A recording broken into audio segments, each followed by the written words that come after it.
A police officer, standing tall with an air of authority, tightened his grip on the woman's wrist as he led her into the courtroom. The murmur of voices and the faint rustle of papers filled the air, but all eyes quickly turned to the scene unfolding at the entrance. The woman, impeccably dressed in a deep navy blue suit, walked with a quiet confidence despite the tight hold on her arm. She didn't resist. She didn't shout. She didn't even look surprised. Instead, she wore an expression of quiet patience, as if she was simply waiting for someone, to realize the mistake that had just been made. The officer, on the other hand, moved with the confidence of someone who thought they had the upper hand. He had no idea that in less than 5 minutes, his entire world was about to flip upside down. It had started earlier that afternoon when a call came in about a suspect matching the description of a wanted woman. A black woman in a dark suit, seen near the courthouse. That was all the description they had, and that was all the officer needed. He had spotted her outside, checking her phone as she walked toward the entrance. Without asking questions, without confirming any details, he moved in. "You need to come with me," he had said, his grip firm but controlled. She had looked up at him, her expression unreadable. "Excuse me? We have a warrant for your arrest," he replied, his tone final, as if no further discussion was necessary. The woman sighed. "And what exactly am I being arrested for?" The officer narrowed his eyes, unwilling to explain himself further. He pulled out his cuffs. "We can discuss that inside."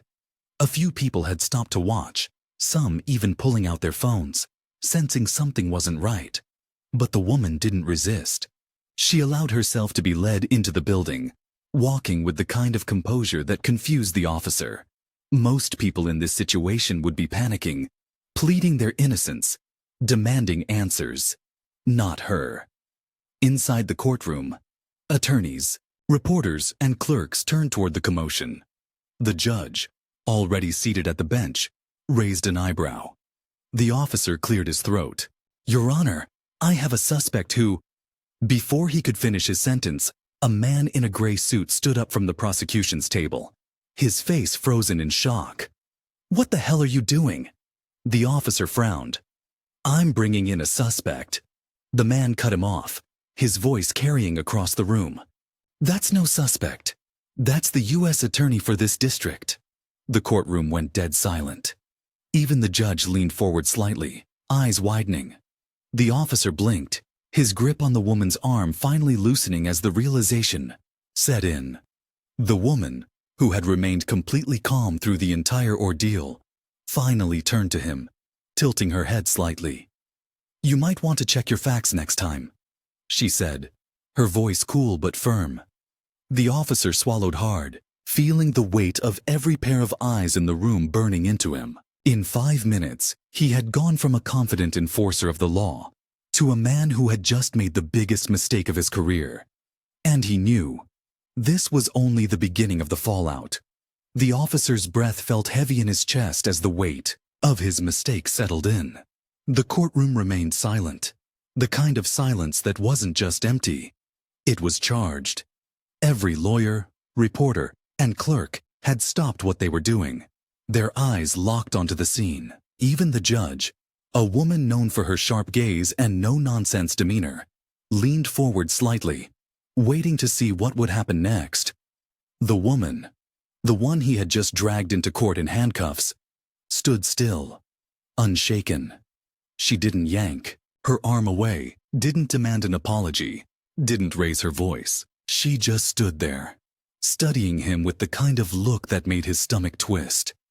It wasn't anger. It wasn't even surprise. It was something worse. Disappointment. The prosecutor who had spoken earlier took a few steps closer, his expression tight with controlled fury. "Officer, do you even know who this is?" The officer finally let go of her wrist, taking half a step back. His brain scrambled for a way to justify what had just happened. Maybe there had been some kind of mix-up. Maybe she really did match a suspect's description. Maybe. The woman turned her head slightly toward the prosecutor, but kept her eyes On the officer. I'd love to hear his answer, she said, her voice smooth but sharp. The officer cleared his throat, straightening his shoulders in an attempt to hold on to what little authority he still had in the room. I received a description of a suspect wanted for fraud, he said. A black woman, dark suit, seen near the courthouse. She matched the description. The prosecutor let out a short, humorless laugh. That's it? That's all you had? He gestured toward the woman. You didn't even stop to check an ID? You just saw a professional-looking black woman and decided she must be your suspect? The officer opened his mouth, but no words came. He felt his ears heat up. He had handled arrests before.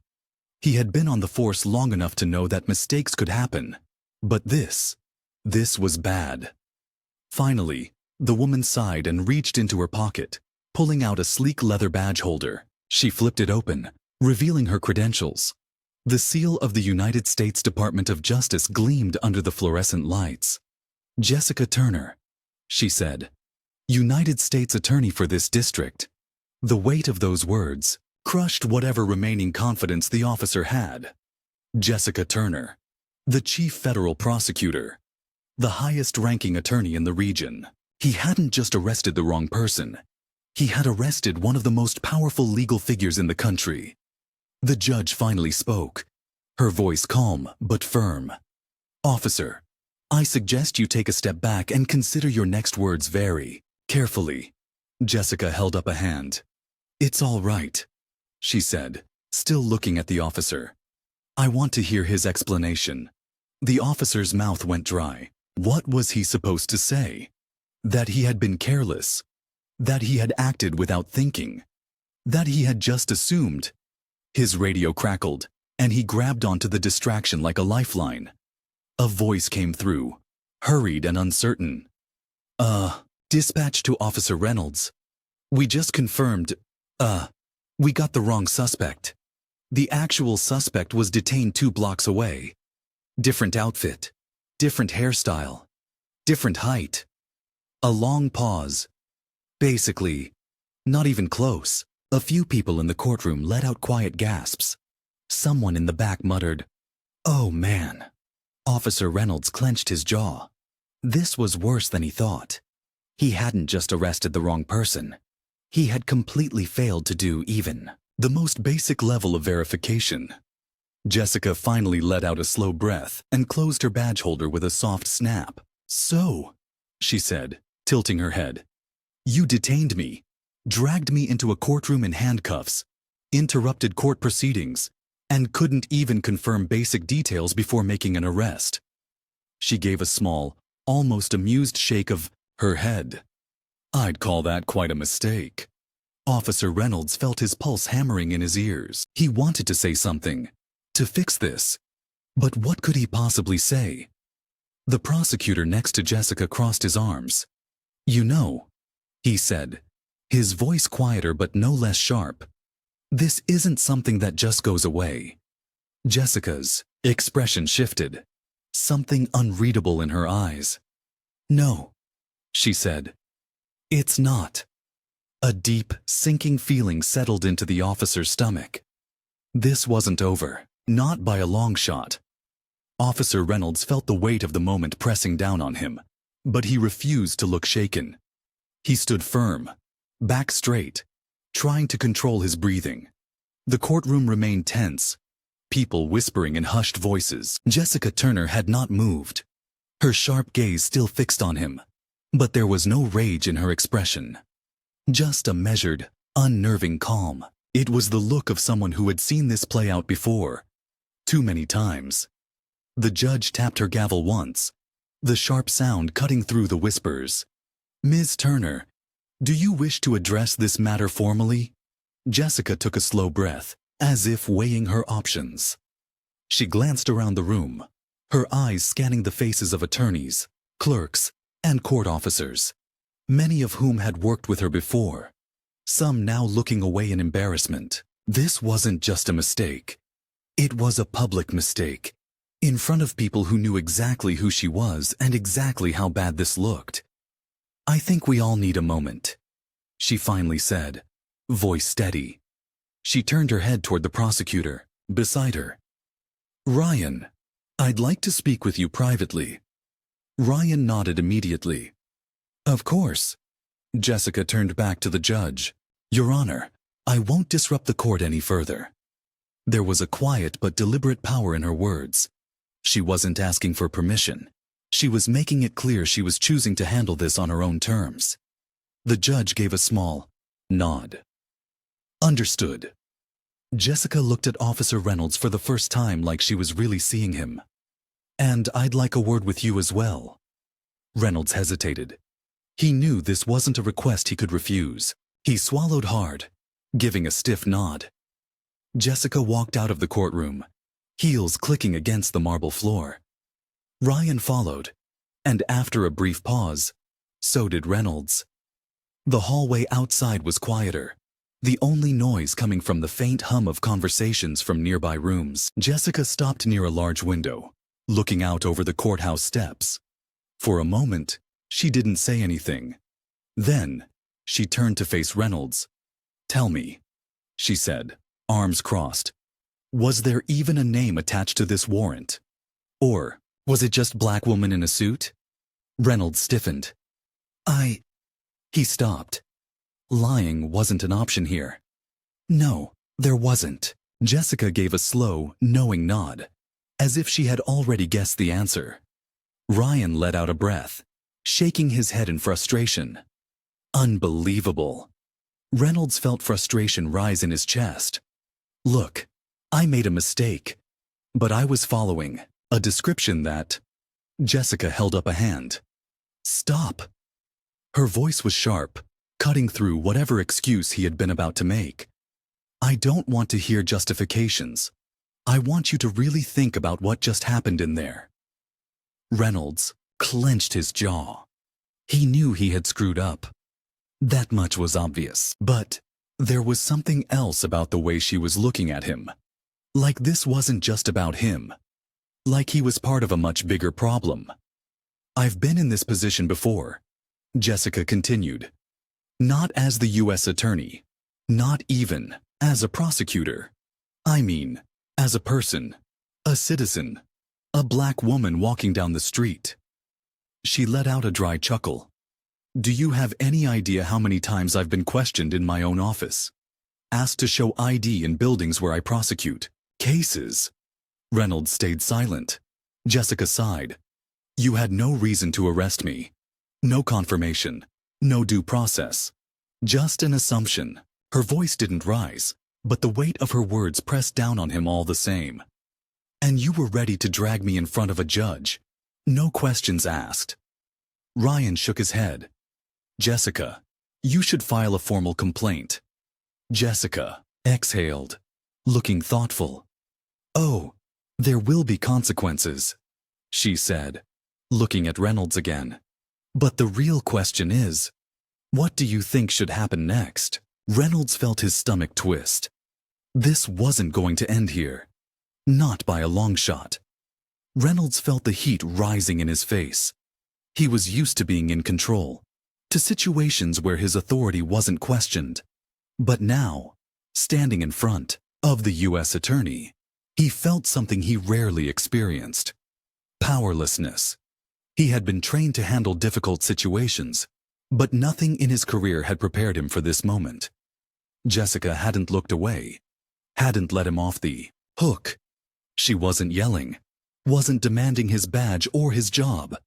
But somehow, that made it worse. The weight of her words, the sheer certainty in her eyes, made it clear that this wasn't something he could brush aside as just another bad call.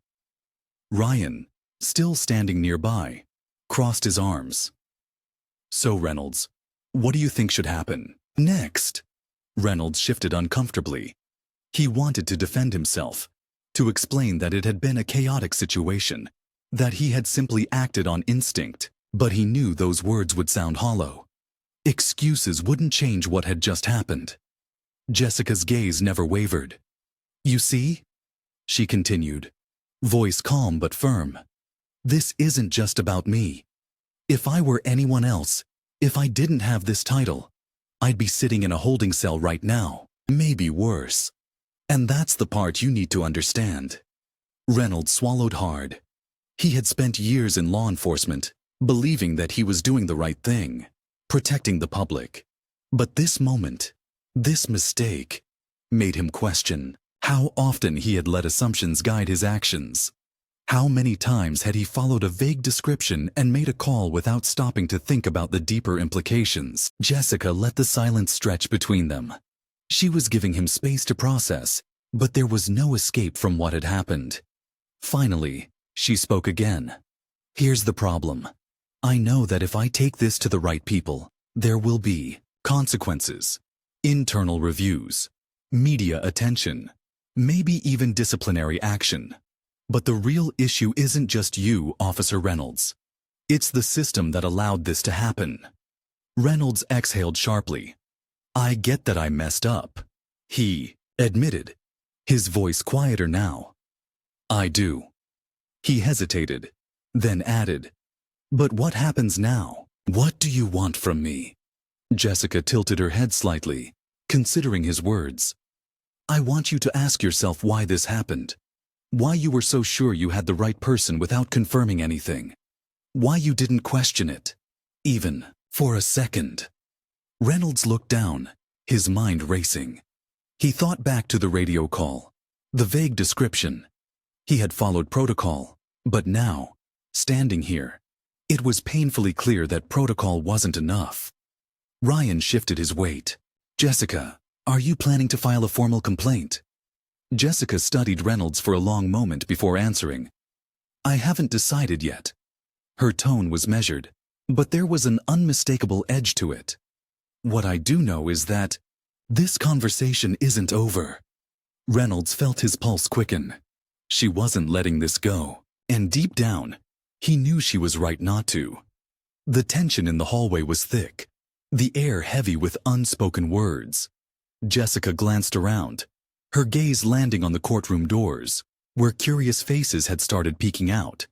The story was already spreading, whispers traveling through the courthouse like wildfire. Reynolds felt a sinking sensation in his gut. His mistake wasn't just a private embarrassment anymore. It was public. And no matter what happened next, there would be consequences. Jessica turned back to him. You should take the rest of the day to think, she said, her voice quieter now. Because I will be following up. Reynolds nodded stiffly. He wasn't sure what was coming next, but he knew one thing for certain. His life had just changed forever.